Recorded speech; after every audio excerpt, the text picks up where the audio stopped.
Views today live में आपका स्वागत है। मैं हूं अरुण चिब। ई रिक्शा आने के साथ साथ जैसे ही ई रिक्शा जो है इंट्रोड्यूस किया गया जम्मू कश्मीर में, उसके साथ ही जो ब्लैक ऑटो हैं उनके अस्तित्व पर जो है वो खतरा मंडराना शुरू हो गया। हालांकि शुरुआत में सरकार ने काफ़ी इनको विश्वास में लाया कि हम आपके भी रिड्रेसल जो है वो प्रॉपर तरीके से करेंगे, कन्वर्ट करेंगे ताकि आपको किसी तरह का नुकसान ना हो, क्योंकि आपने बहुत बड़ी इन्वेस्टमेंट लगाकर आपने इन ऑटो को जो है यहाँ पर लाया है। तो इसको लेकर लेकिन अभी तक सरकार ने इनके बारे में नहीं सोचा और इसलिए इनको काफ़ी दिक्कतों का सामना करना पड़ रहा है। और आज उसी को लेकर एक मुलाकात ट्रांसपोर्ट कमिश्नर के साथ भी करने आए हैं और नए ट्रांसपोर्ट कमिश्नर हैं इस उम्मीद के साथ कि जो उनके मामले पेंडिंग पड़े हैं उनकी भी कुछ सुनवाई हो। हनीफ चौधरी जी हमारे साथ हैं, वाइस प्रेसिडेंट हैं यूनियन के, सीनियर वाइस प्रेसिडेंट हैं यूनियन के। इनसे बातचीत करेंगे कि मुख्य मुद्दे जो हैं अभी भी बड़ी पहले आपने इन मामलों को रेज किया था, आज भी हैं, तो किस उम्मीद के साथ आए?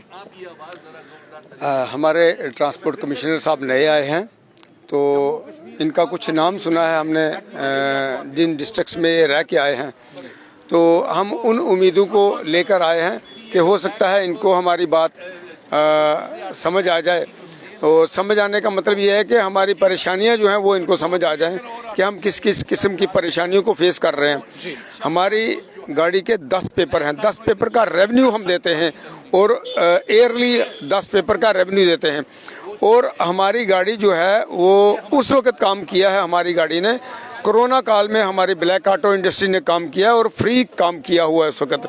तो हम ये कहते हैं कि डिवकम साहब के साथ हमारी मुलाकात हुई थी जब, तो उन्होंने हमें आश्वासन दिया था कि आपकी जो इंडस्ट्री है इसको हम कन्वर्ट करके ई ऑटोज दे रहे हैं। लेकिन उसके बाद में जब उन्होंने हम मीटिंग के लिए आरटीओ साहब के साथ गए तो आरटीओ साहब से हमने ये बात कही कि आप जो है हमारी गाड़ियों को कन्वर्ट करके ई ऑटोज दीजिए।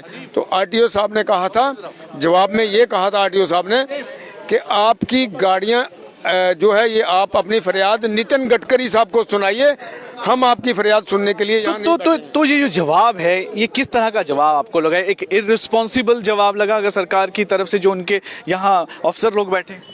मैं ये समझूंगा कि अगर हम लोग टैक्स देते हैं और हमारी टैक्स से ऑफिसर्स लोग की तनख्वाह निकाली जाती है और उसके बाद में हमारी बातों को ऐसे इन रिस्पांस किया जाता है कि आपके ये बात है ये आप नितिन गडकरी साहब को सुनाइए जाकर, बड़े अफसोस की बात है। हम ये समझते हैं कि ऐसे लोगों को इन सीटों पर बैठना नहीं चाहिए।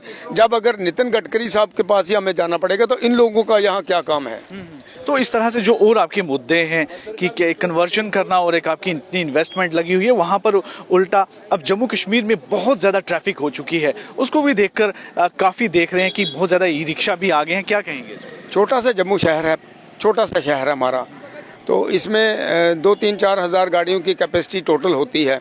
तो एक समय था कि हम अप्लाई करते थे कि हमें एक परमिट दिया जाए, हमें एक परमिट नहीं मिलता था। तो आज गवर्नमेंट ने 15,000 e autos and e rickshaw launch कर दिए, हमें एक परमिट नहीं मिलता था। तो आज 15,000 कैसे गवर्नमेंट ने? शहर तो उतना ही है, शहर तो बड़ा नहीं है और ना शहर की जनसंख्या बड़ी है और ना शहर में कोई ऐसी चीज़ नहीं आई है जिसकी वजह से बिजनेस बड़ा हो। तो शहर में गवर्नमेंट ने कौन सी नई पॉलिसियों के तहत ये 15,000 गाड़ियाँ बढ़ा दी? तो आप अब क्या उम्मीद लेकर अब जा रहे हैं और क्या जो है मुख्य ये बात रहेगी? और इतने समय से आपके मामले जो पेंडिंग हैं तो किस तरह से फिर आपका आगे रोजगार चलेगा?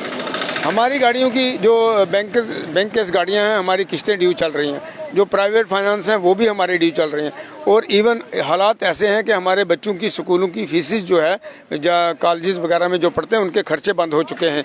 हमारी हालत इतनी ख़राब हो चुकी है कि हम मतलब कि अपने मुंह से बयान नहीं कर सकते, क्या बयान करें। चलिए बिल्कुल, तो बहुत सारे ऐसे मामले हैं इसको लेकर कि जो ब्लैक ऑटो का अस्तित्व है और जो ऑनर्स हैं, इसके मालिक हैं, उनके लिए सबसे बड़ी परेशानी का सबब यही है कि आप ई रिक्शा तो ले आए हैं लेकिन जो ऑटो रिक्शा है उसका क्या होगा? उसके लिए आपने इतनी सारी फॉर्मेलिटीज़ रखी हैं, उनको इतना ज़्यादा पैसे देने पड़ते हैं और आप रेवेन्यू जनरेट करते हैं।